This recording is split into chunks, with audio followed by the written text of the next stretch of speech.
Hello, welcome back. अब हम देखेंगे आज क्लास 10 का केमिस्ट्री का चैप्टर 2 का एसिड बेस एंड सॉल्ट का क्रैश कोर्स। इसमें कोई इंपॉर्टेंट टॉपिक डिस्कस करेंगे, ठीक है। हाँ, रिएक्शन थोड़ा कम रहेगा या फिर रिएक्शन बुक से देख लेना, ठीक है, क्योंकि रिएक्शन आने में बहुत टाइम लगेगा। इसमें सारा टू द पॉइंट जो है वो बताए, ठीक है, जिससे मैक्सिमम टॉपिक कवर हो जाएगा। और हाँ, और इससे इंपॉर्टेंट क्वेश्चंस भी आते हैं। अब हम सबसे पहले बात करेंगे differentiate between acids and base, ठीक है। ये दोनों के बीच में डिफरेंशिएट किया है, ठीक है।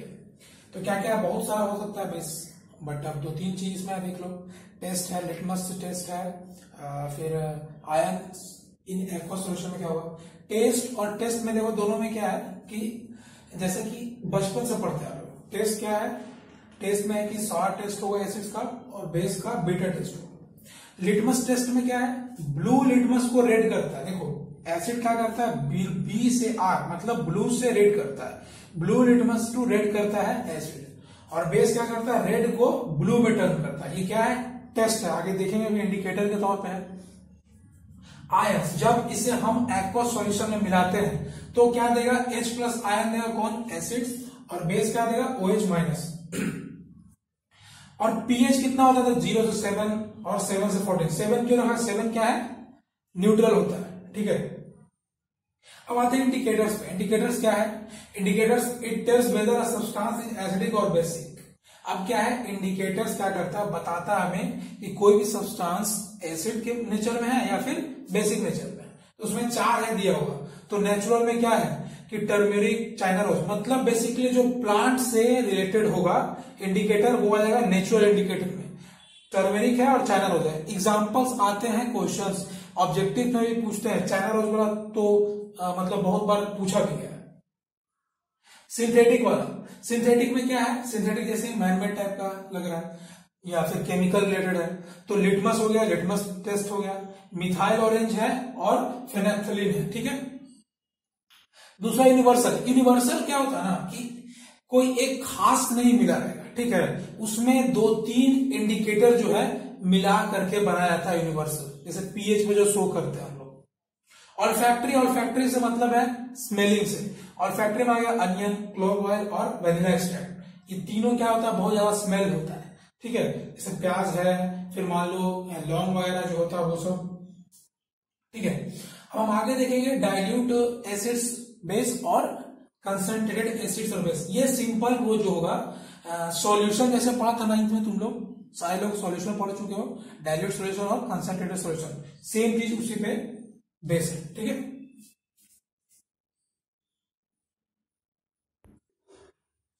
हाँ, देखते हैं इसमें डाइल्यूट एसिड या बेस या कंसंट्रेटेड एसिड या बेस। अब देखो क्या है कि बहुत सारा तो एग्जांपल दिया रहता है, स्ट्रॉन्ग बेस है या स्ट्रॉन्ग एसिड है या वीक बेस है या वीक एसिड है, दिया रहता है। बट यहां पर एक चीज हम लोग को देखना है कि कोई भी चीज ये जरूरी नहीं है कि कोई जैसे HCl अगर स्ट्रॉन्ग है तो वो सिर्फ स्ट्रॉन्ग ही रहेगा, नहीं। ये सारा इस देखो जो हम लिखे हैं डेफिनेशन, उसके अकॉर्डिंग भी देखना है। वो नाम एक अलग है कि हाँ H2SO4 HCl होगा, स्ट्रॉन्ग एसिड हो गया, ठीक है। HNO3 ये सब बहुत सारा दिया हुआ, NaOH है। तो बेस और सॉल्ट सब तो स्ट्रॉन्ग और वीक तो है ही, बट वो बनता कैसे स्ट्रॉन्ग और वीक, ये देखना आपको, ठीक है। देखो डाइल्यूट क्या है, डाइल्यूट एसिड्स या बेस, इसका मतलब क्या है कि हम बता चुके अभी कि सॉल्यूशन के अकॉर्डिंग देखना है, जो 9th क्लास में पढ़े थे कि द परसेंटेज ऑफ वाटर या फिर एक्वस जो होगा उसमें, ठीक है, नेचर, वो ज्यादा होगा परसेंटेज ऑफ एसिड या बेस। जितना परसेंट वाटर का एक्वस का होगा उससे कम परसेंटेज एसिड या बेस का। जैसे मान लो कोई एसिड है या बेस, ठीक है, इसका हम 5% लेते हैं 100 वाले में, तो देखो ये 5% रहेगा और बाकी का 95% क्या है, एक्वस। तो सोचो ये ज्यादा है ना, तब ये डाइल्यूट एसिड में आ जाएगा। तो जरूरी नहीं कि यहाँ पर अगर हम HCl का लेते हैं ना 5%, तो भी क्या था, वो कमजोरी होता, ऐसा नहीं था कि वो स्ट्रॉन्ग ही रहेगा, नहीं, ठीक है, क्योंकि इसमें वाटर ज्यादा मिल गया, ठीक है। इसके कारण हम लोग बोलते हैं कोई भी एसिड स्ट्रॉन्ग या वीक होगा। तो डाइल्यूट है तो इसमें पानी ज्यादा होगा, तो वीक एसिड या बेस कहलाएगा, ठीक है।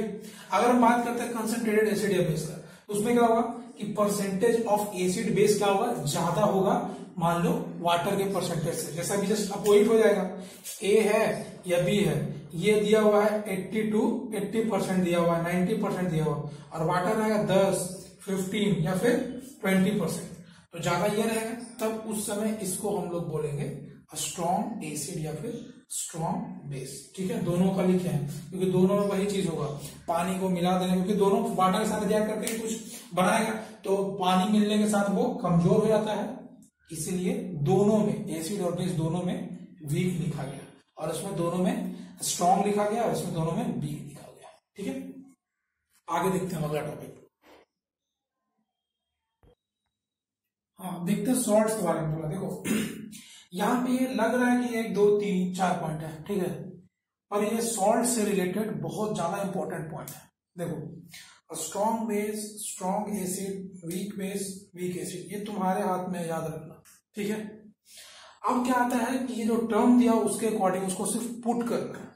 ठीक है, सॉल्ट है चैप्टर फर्स्ट में केमिकल इक्वेशन में पढ़ चुके हैं, न्यूट्रलाइजेशन रिएक्शन क्या होता है, उसी से सॉल्ट बनता है। मतलब salt are the ionic product of an acid base neutralization reaction, मतलब जब एसिड बेस हम मिलाएंगे तो सॉल्ट और वाटर बनता है। ठीक है, जैसे HCl और NaCl, स्ट्रॉन्ग और स्ट्रॉन्ग दोनों से मान लो, क्योंकि ये क्या हो जाएगा, सॉल्ट बन रहा है।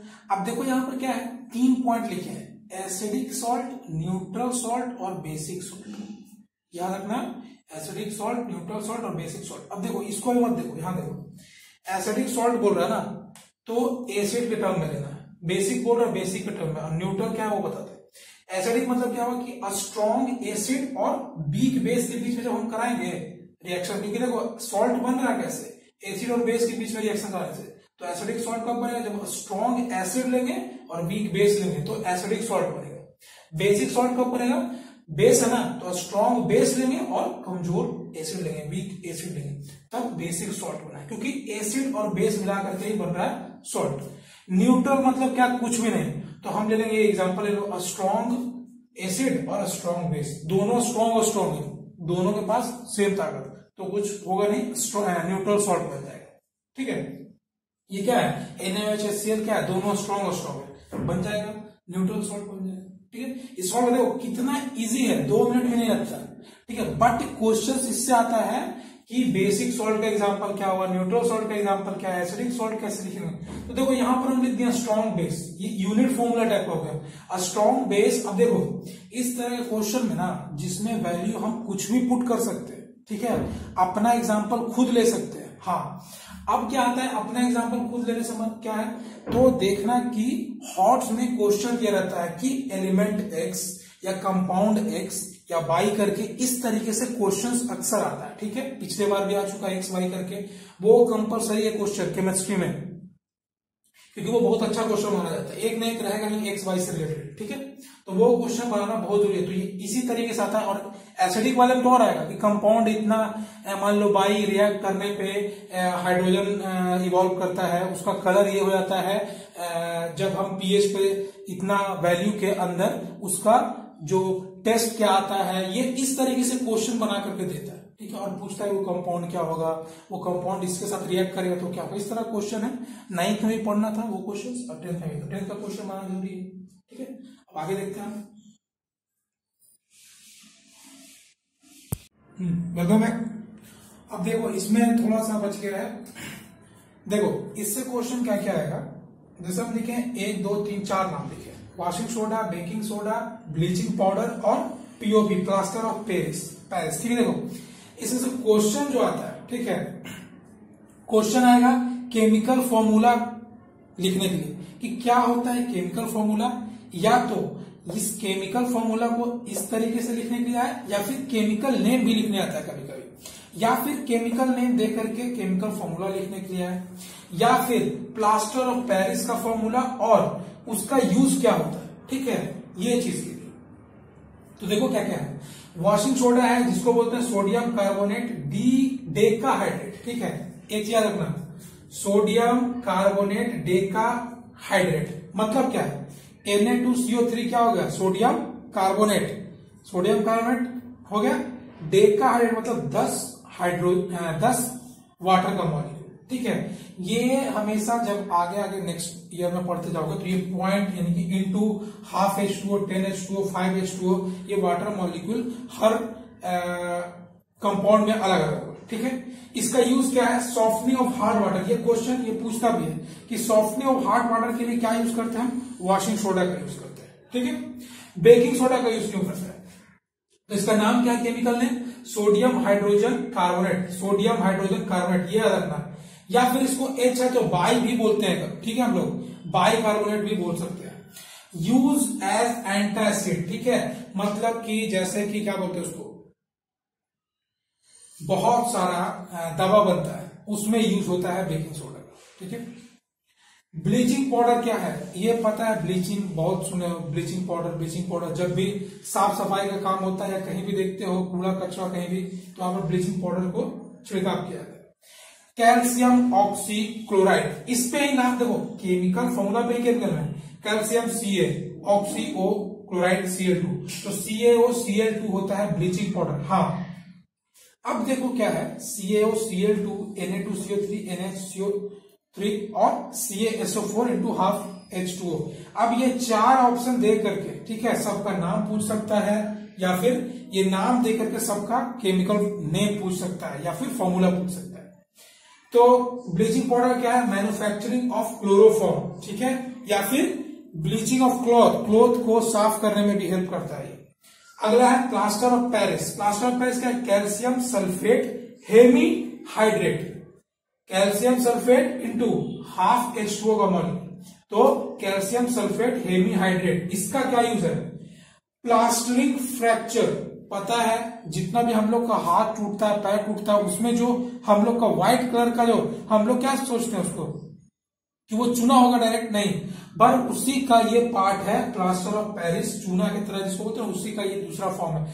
जिप्सम एक आता है, जिप्सम उसमें ऐड किया जाता है, उससे बहुत सारा सब्सटेंस बनता है, ठीक है।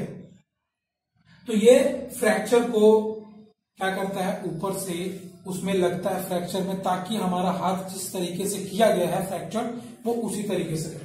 फिर क्या है, मेकिंग ऑफ स्टैचू भी बनता है बहुत सारा उसका, प्लास्टर ऑफ पेरिस का। फिर टॉयज